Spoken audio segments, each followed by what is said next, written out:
আইন শুধুমাত্র গরিবের জন্য, যারা শাসক গোষ্ঠী তাদের জন্য বাংলাদেশে কোনো আইন নাই। কেমন যেন মনে হয় যে শাসক গোষ্ঠী কোনো অপরাধী করতে জানে না। আজকে মুসলমানরা মার খাওয়ার কারণ আমরা আল্লাহ তাআলার কোরআনকে আমরা কিছু মানি আর কিছু মানি না। আমাদের যেই জায়গায় সুবিধা হয় ওইটুকু আমরা মানি, যেই জায়গায় আমাদের অসুবিধা ওই জায়গায় আমরা ঘোষণা দিয়ে দেই আমরা আল্লাহ ভীরু, আমরা ধর্মভীরু। মানুষ তো ধর্মভীরু হতে পারে না, মানুষ হতে পারে সর্বভীরু। কথা বলেন ঠিক না? ধর্মভীরু, ভীরু মানে কি? আমি একটা জিনিসকে দেখে কি পাই? ভয় পাই। মানুষ হবে সর্বভীরু। আমি সাপ দেখে ভয় পাই, বাঘ দেখে ভয় পাই, কুমির দেখে ভয় পাই, রাইট? আমি ধর্ম দেখে ভয় পাবো, এটা তো হতে পারে না। আমি ধর্মকে ওইভাবে মেনে নিব, সামি'না ওয়া আতা'না। সাহাবায়ে কেরামরা যেমন রাসূলের কাছ থেকে শুনছেন আর সাথে সাথে কি করেছেন? সাথে সাথে মেনে নিয়েছেন। আমাদের মতন সারা রাত ছবিলে পড়েন না। আমরা যেমন মাইক বাজাইয়া রাত্রেবেলায় একদিনে পুরো কোরআন খতম করে ফেলছি, সমাজে আছে না নাই? আজ থেকে 2, 4, 5, 10 বছর, 15 বছর, 20 বছর আগের দিকে যদি আমরা লক্ষ্য করি, এখনো কিছু কিছু অঞ্চলে এক রাত্রে মাইক বাজিয়ে সবিনে খতম, কোরআন খতম করার রেকর্ড আছে না নাই? কোরআনও খতম হলো, নিজেও খতম হয়ে গেল। সাহাবাদের আমল এমন ছিল না। তিনারা বলেন অকালু সামি'না, আমরা যেটা শুনি ও আতা'না, আমরা ওইটাই কি করি?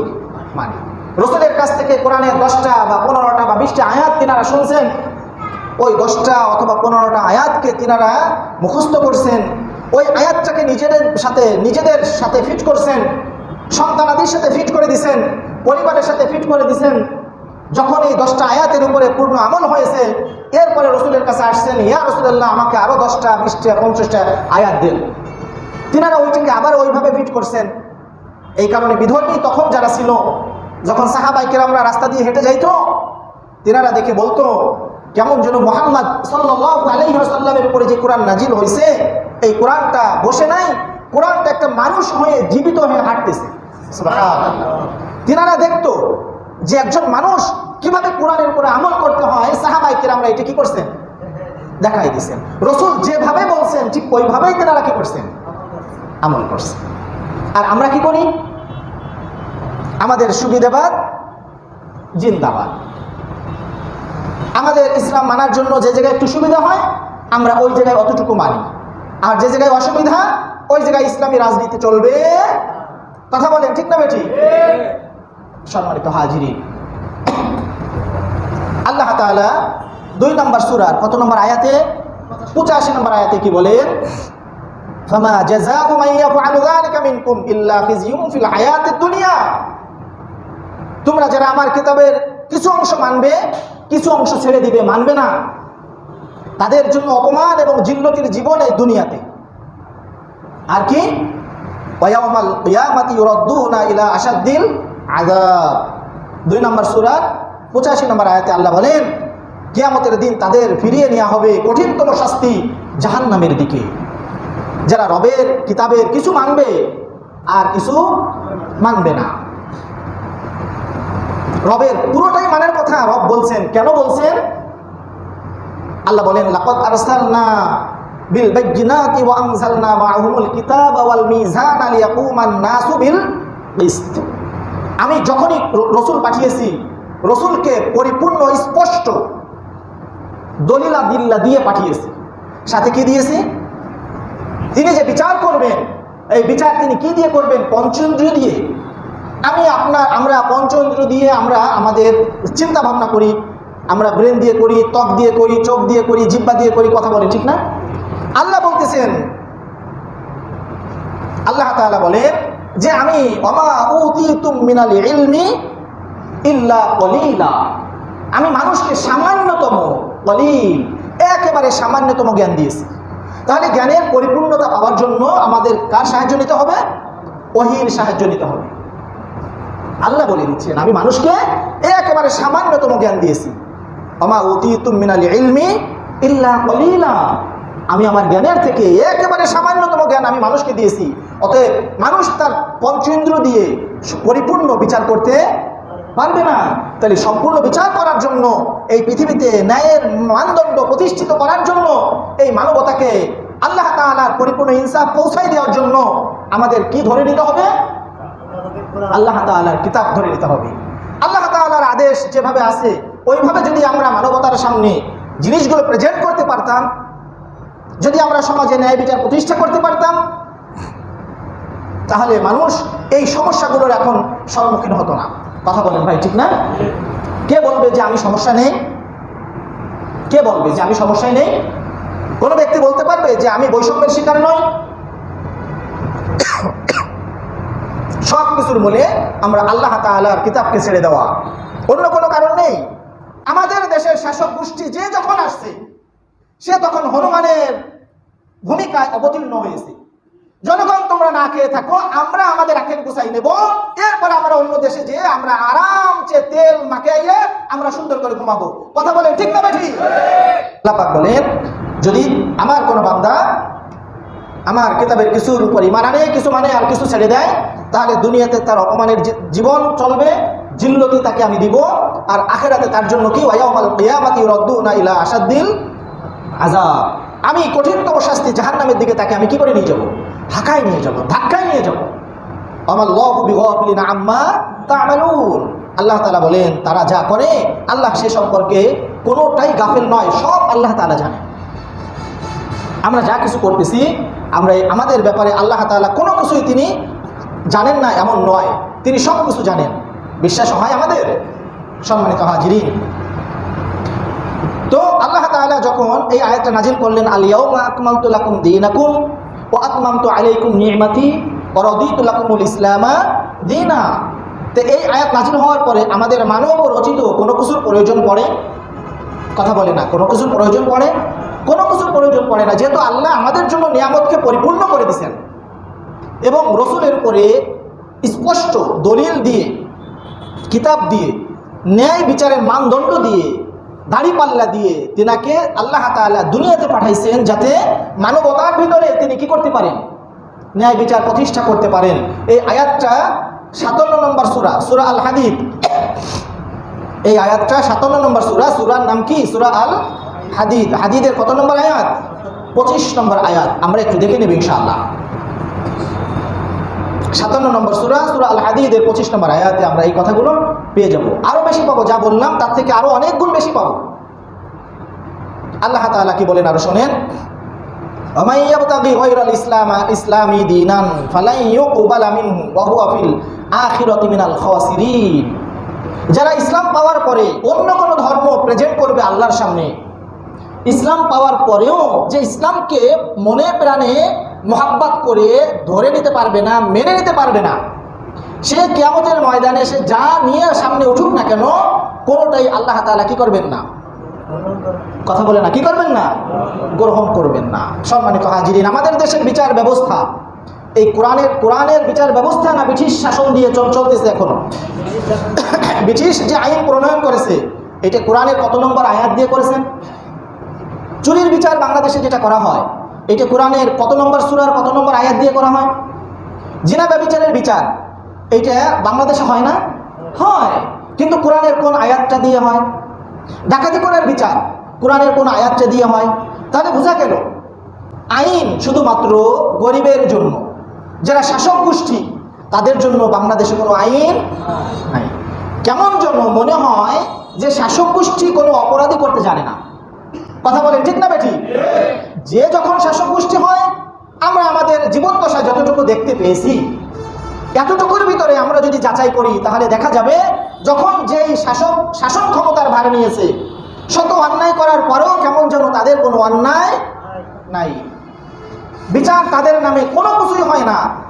যদি কোনো মানুষ একটা ডাব চুরি করে, তাকে গাছের সাথে বেঁধে আধা ঘন্টা 1 ঘন্টা পেটানো হবে, এই বিচার আমাদের সমাজে আছে না নাই? 2-3টে ব্যাংক খালি করে বেগম পাড়ায় বা অন্য দেশে অর্থ পাচার করার পরে তাদের বিচার বাংলাদেশের মাটিতে হবে। আল্লাহ তাআলা কি বলে, যদি তুমি এইটাই করো, তুমি আমার কিতাব পাওয়ার পরে কিছু অংশের উপর আমল করার কিছু না মানো, তাহলে তোমাকে আমি অপমান জিল্লতির জীবন দিব। তাহলে আমাদের কিতাবের কতটুকু মানতে হবে? জি, পরিপূর্ণ। ইয়া আইয়ুহাল্লাযীনা আমানু দুখুলু ফিস-সিলমি কাফা, হে ঈমানদার বান্দারা, তোমরা ইসলামের ভিতরে কি করো? আংশিক প্রবেশ করো নাকি পরিপূর্ণ? জবান খুলে বলি, কতটুকু? পরিপূর্ণ। আমরা কি পরিপূর্ণ ইসলামকে মানি? তাহলে আমার আপনার জন্য জিল্লতের জীবন, অপমানের জীবন তো আমরা নিজেরাই কি করছি? বেছে নিয়েছি। যহরাল ফাসাদু ফিল বাররি ওয়াল বাহরি বিমা কাসাবাত আইদিন নাস। পৃথিবীর জল ও স্থল ভাগে যা কিছু হচ্ছে, যা কিছু পূর্বে হয়েছে এবং ভবিষ্যতে যা কিছু ঘটবে, বিমা কাসাবাত আইদিন নাস, সব মানুষের কি? হাতের কামাই। অপমান জিল্লতের জীবন তো আমরাই কি করছি? বেছে নিয়েছি। আমরা রবের কিতাবের পরিপূর্ণ আমরা মানি না।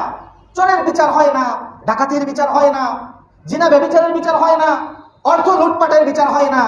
যদি দুই চারটে বিচার কোরআন থেকে করা হতো, কি হইতো? সমাজ একেবারে ঠান্ডা হয়ে যেত। কথা বলেন ঠিক না ভাই? আল্লাহ তাআলা বলেন, ওয়া ইয়াবতাগি গায়রাল ইসলামি দীনান ফালান ইউকবালা মিনহু ওয়া হুয়া ফিল আখিরাতি মিনাল খাসিরিন।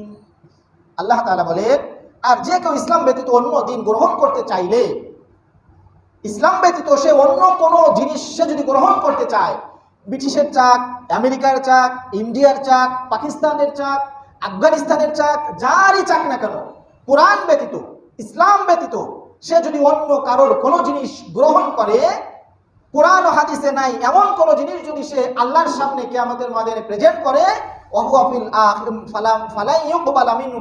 ওই জিনিস কি করা হবে না? গ্রহণ করা হবে না, কবুল করা হবে না। ঘোষণাটা কার? আল্লাহ তাআলা। আল্লাহ তাআলা 3 নম্বর সূরার 85 নম্বর আয়াতে এই ঘোষণা দিলেন। আর কি বললেন? ওয়া ফিল আখিরাতি মিনাল খাসিরিন, এবং তারা আখিরাতের জীবনে তারা কি হবে? সবচেয়ে বেশি ক্ষতিগ্রস্তদের অন্তর্ভুক্ত হবে। যারা বলে যে আমরা ইসলাম মানি, আমাদের নিয়ে তোমাদের চিন্তা করতে হবে না, তোমরা ওয়াজ নসিহত যা করবে সব মাটির নিচে আর আসমানের উপরের আলোচনা করবে, তোমরা এই জমিনে কি হতে হবে, জমিনে কি ঘটবে, যা কিছু করতে হবে এগুলো আমরা করব। কথা বলে ঠিক না বেঠি?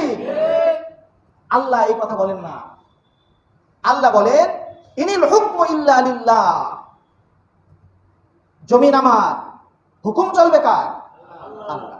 আমরা সবাই এই জায়গায় কি বলেন তো? কথা বলে না, সবাই মুসলিম, আমরা কি ভালোবাসি না বলেন তো?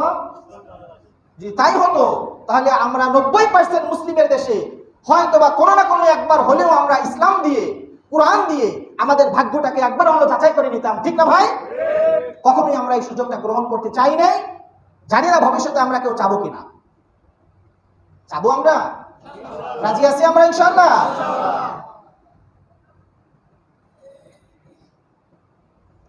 ন্যায় বিচার প্রতিষ্ঠা যদি করতে চাই, তাহলে ন্যায় বিচারের যারা মানদণ্ড প্রতিষ্ঠা করতে পারবে এমন ব্যক্তিদেরকেই আমাদের সামনে আনতে হবে। কথা বলেন ঠিক না? সম্মানিত হাজিরিন, ছোট্ট একটা উদাহরণ, আপনারা জানেন এই উদাহরণটা, আমার মনে হয় আপনাদের কারোরই অজানা নেই। 2 বানর একটা রুটি পাইছে, রাস্তায় অথবা দোকানের সামনে একটা রুটি পাইছে। কয়টা পাইছে? বানর কয়টা? 2টা। এখন দুইজনে বলতেছে আমরা দুইজনের সমান ভাগ করে খাবো। সমান ভাগ করে খেতে গেলে তাহলে ভালো একজন, যিনি বুঝমান, যিনি জানেন, যিনার ক্ষুধা নেই, এরকম একজনের কাছে নিয়ে যেতে হবে যে তিনি আমাদেরকে ভাগ করে সমানভাবে বন্টন করে দিতে পারে। ঠিক আছে, চলো যাই। এখন গেছেন হনুমানের কাছে। বানরের তুলনায় হনুমান কি স্বাস্থ্য শরীরের দিক থেকে, পেটের দিক থেকে তারা, হনুমান কি একটু ছোট না বড়? বানরের তুলনায় কি একটু বড়। হনুমানের কাছে গেছে, হনুমান এখন বিচার করতেছেন, ওই রুটিটাকে ভাগ করে দিচ্ছেন, দুইজনকে ভাগ করছেন, তিনি দাড়ি পাল্লাই দিচ্ছেন, দেখেন যে এক পাশে একটু বেশি হয়েছে, ওই পাশ থেকে এক কামড় নিয়ে তিনি তিনার নিরপেক্ষ একটা পেটের ভিতরে তিনি প্রবেশ করাচ্ছেন। এক কামড় একটু বড় নিছেন, দেখেন আর এক পাল্লা এখন ভারী হয়ে গেছে, ওইটাও নিয়ে আর এক কামড় খাইছেন, এইটা এই পাশে রাখছেন, দেখেন এটা ভারী হয়ে গেছে। এইভাবে করতে করতে মোটামুটি একটা রুটি সে পুরোটাই তার নিরপেক্ষ পেটের ভিতরে প্রবেশ করেছে। বিষয়টা বুঝে আসছে? এখন সাধারণ বানর দুইজন, জনগণ বানর দুইজন বলতেছে যে বস কি করলেন আপনি এটা? আরে বেটা, তোরা দুইজন ছোট মানুষ, তোরা দুইজন ছোট বানর, আর আমি বড় হনুমান, তোদের অর্ধেক রুটি হলে পেট ভরে, আর আমি তো বড়, আমার কতটুকু রুটির প্রয়োজন? নিশ্চয়ই অর্ধেকের বেশি একটা রুটির প্রয়োজন আপনার। যেহেতু একটা রুটি না হলে আমার পেট ভরে না, অতএব আমি একটা রুটি কি করছি, ইনসাফের কথা বলে, ভাগ করার কথা বলে পুরোটাই আমি খেয়ে নিছি। এখন তোমরা না খেয়ে সময় কাটাও। আমাদের দেশের শাসক গোষ্ঠী যে যখন আসছে, সে তখন হনুমানের ভূমিকায় অবতীর্ণ হয়েছে। জনগণ তোমরা না খেয়ে থাকো, আমরা আমাদের আখের গুছাই নেব, এরপর আমরা অন্য দেশে যেয়ে আমরা আরামসে তেল মাখাইয়ে আমরা সুন্দর করে ঘুমাবো। কথা বলে ঠিক না ঠিক? তাহলে এই দেশের রুটি রুজি ভাগ করার জন্য আপনি কাকে দিবেন? যার পেটে ক্ষুধা কম, যার কাছে আল্লাহর ভীরু আছে, যে নাকি আল্লাহকে ভয় করে, ইনসাফ প্রতিষ্ঠা করার জন্য যে চেষ্টা করে, এমন একজনের কাছে যদি রুটিটা নিয়ে যাওয়া হয়, আশা করা যায় যে অর্ধেক অর্ধেক আমি কি পাবো, ইনসাফ মতন আমি ভাগ পাবো।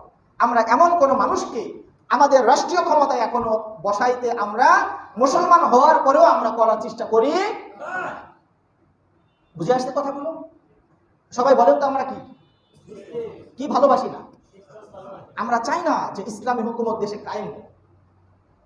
আমরা চাই না এটা। কথা বলেন ঠিক না? সম্মানিত হাজিরিন, যদি একজন একটা চুরি করে, তখন তাকে, ছোট মানুষ দোকানে চুরি করছে, তার বাড়ি থেকে তার বাবা মাকে এনে 10,000 টাকা জরিমানা করে, তার চুল ক্রস চিহ্ন দিয়ে কেটে, তাকে জুতার মালা গলায় দিয়ে পুরো মহল্লায় ঘোরানো হয়। এরকম প্রমাণ আমাদের সমাজে আছে না নাই? ব্যভিচারের অপবাদ দিয়ে নারীকে বিভৎস করে গলায় জুতার মালা দিয়ে চুল কেটে দিয়ে তাকে আমাদের এই সমাজে ঘোরানো হয় কি হয় না? এর থেকে বড় বড় অপরাধ, এর থেকে বড় বড় অপরাধ যারা উপদেষ্টা ছিল, যারা সহিহ আকীদার লোক নিজেদেরকে দাবি করত, যারা প্রধানেরও প্রধান উপদেষ্টা ছিল, এই রকমের ব্যক্তিরা ব্যাংকের পর ব্যাংক, অর্থের পর অর্থ, দেশের পর দেশ লুট করে সব শেষ করে দিয়েছে। এদের কোনো বিচার যেভাবে হওয়ার দরকার কোরআন ও হাদিস দিয়ে এইভাবে কি হচ্ছে না। যদি একটার হয়ে যাইতো, গোটা দেশের মানুষ একবারে তারের মতন সোজা হয়ে যেত। ঠিক না বেঠিক? সম্মানিত হাজিরিন, একেবারে সম্প্রীতির ঘটনা, সম্প্রীতি ঘটনা, একেবারে খুব কাছাকাছির একটা ঘটনা। দেশের জনগণ অনেক অন্যায় অত্যাচার করতেছে, এই জায়গা থেকে চাঁদা নেয়, ওই জায়গা থেকে হত্যা করে, ওই জায়গায় মারে। সেনাবাহিনী ক্ষমতায়, এখন সেনাবাহিনীর বিচার চলতেছে। এখন সেনাবাহিনী শুধু দেখে আর শোনে, দেখে আর শোনে। সেনাবাহিনী হয়েছে ওই সাপের মুড়িদের মতো। সাপের মুড়িদের গল্প জানেন আপনারা? তাহলে বলি শোনেন। এক পীরের কাছে সাপ মুড়িদ হওয়ার জন্য গেছে। কি হওয়ার জন্য গেছে? যে সাপ বলতেছে যে পীর সাহেব হুজুর আপনি আমাকে মুরিদ বানান। বলতেছে না, আমি সাপটা পেয়ে যেতে কোনো কিছু মুরিদ বানাই না। বলতেছে আপনি যদি আমাকে মুরিদ না বানান আমি এই জায়গা থেকে যাবো না। এই বেটা বেয়াদব, তুই পীরের সামনে কথা বলিস। হুজুর আমি কথা বলতেছি না, আমি অনুনয় বিনয় করে বলতেছি আপনি আমাকে মুরিদ বানান। আচ্ছা ঠিক আছে, আমি তোকে মুরিদ বানালাম। হুজুর আমার প্রথম সবক কি? প্রথম সবক তোমার 1 নম্বর সবক হচ্ছে তুমি মানুষকে কামড়াইতে দংশন করতে পারবে না। তাহলে পীর সাহেব সাপকে কি করলো? মুরিদ বানাই দিল। সবক কি দিয়ে দিল? 1 নম্বর সবক যে তুমি দংশন করতে পারবে না, কামড় দিতে পারবে না। সাপ এই সবক নিয়ে তিনি তেনার এলাকায় চলে গেল, যে জায়গায় জঙ্গল ঘাস ফুটো এই জাতীয় সাপ যে সমস্ত জায়গায় থাকে। এক কৃষক তার ছাগল অথবা গরুর জন্য ঘাস কাটার পরে সন্ধ্যা সন্ধ্যা অবস্থা, এখন রশি খুঁজে পায় না। এখন সাপ দেখে ওই জায়গায় রশি রশি মনে হচ্ছে। এখন সাপরে কি করছে? ঘাস বাঁধার জন্য রশি হিসেবে ব্যবহার করছে। কায়দা মতন টেনে পেঁয়াজ দিয়ে সাপের ঘাড় কি করছে? ভাঙিয়ে দিছে, মটকাই ফেলছে। এখন যাওয়ার পরে রাত বেশি হয়েছে, যাইয়ে রশি মনে করে খুলে দিছেন। সাপ তো বিচারা কোনো রকমের বেঁচে আস্তে আস্তে করে পীর সাহেবের কাছে গেছে, যে পীর সাহেব হুজুর এমনই একটা সবক আপনি আমাকে দিয়ে দিলেন, যাদেরকে কামড়াইতে না করলেন তারাই আমার ঘাড়টাকে কি করে দিল?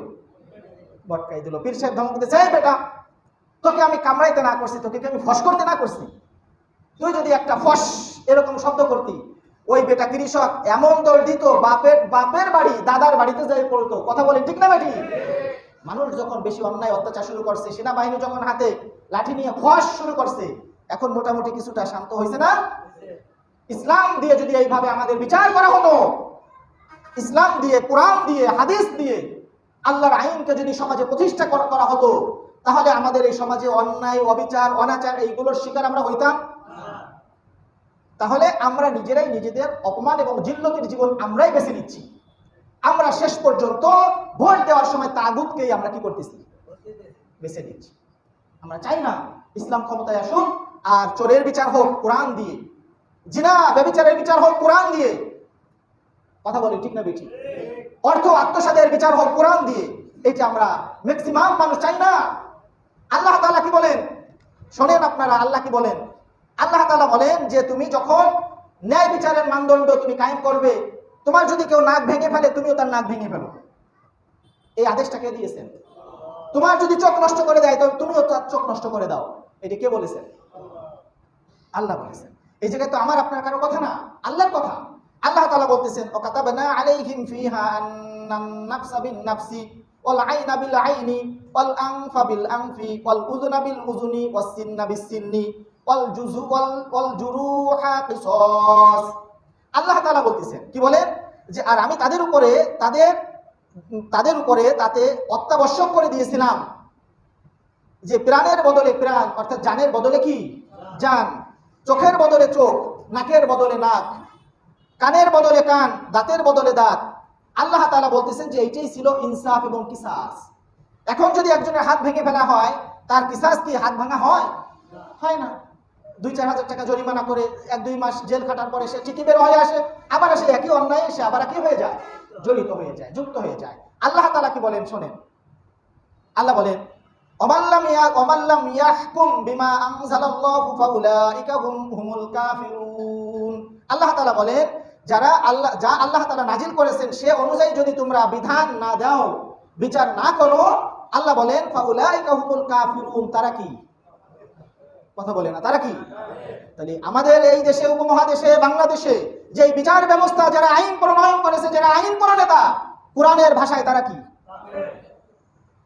আল্লাহ যে বিচার ব্যবস্থা দিয়েছে তার বাহিরে কোন মানুষ যদি বিচার ব্যবস্থা প্রণয়ন করে, আল্লাহ বলেন আমাল্লাম ইয়াহকুম বিমা আনজালাল্লাহ, আমি আল্লাহ যে বিধান দিয়েছি এই বিধান যদি কোন মানুষ এই বিধান না দিয়ে অন্য কোন বিধান দেয়, ফাউলাইকা হুমুল কাফিরুন, তারা কি? আল্লাহ বলেন এটা হচ্ছে সূরা মাইদা 5 নম্বর সূরা 44 নম্বর আয়াত। 5 নম্বর সূরার কত নম্বর আয়াত?